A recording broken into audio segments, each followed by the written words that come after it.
Hey, Eric Peacock here. Tuesday tip. This is our last of our series of exercises people screw up, and abs is another one. A lot of times abs ends up being a neck workout or a lower back workout. So we want to target the rectus abdominis muscle, which is the washboard, I guess, muscle on the front. And it's just like every muscle, you want to take it through a full range of motion. You want to get a nice stretch at the bottom and a good heart contraction at the top. So I'm going to talk about a few things I see. A lot of times positioning on the ball is terrible. I see people on the ball and they get themselves too far forward and there's really no range of motion. So ideally you want to be back here. Feet are going to be underneath your knees so you're stable. This is in the small of your back. So I can get back here and get a stretch. You can see how much more range of motion I can get here versus here.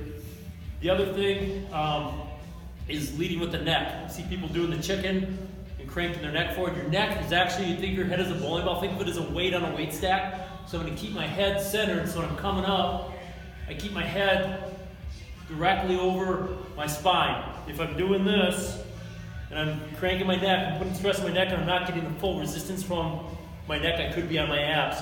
And then there's the range of motion thing. There's people doing kind of a partial range of motion, just like going down deeper on squats gets the more muscle activity. Same with sit-ups.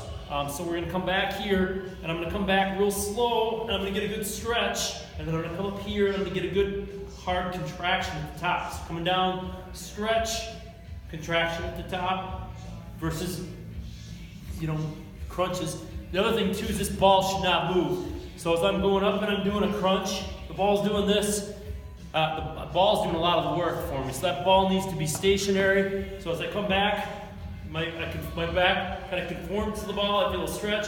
I come up, the ball stays still. Come back, stretch, come up. So just a few tips to make your sit-ups more effective and hit the abs, not other muscles.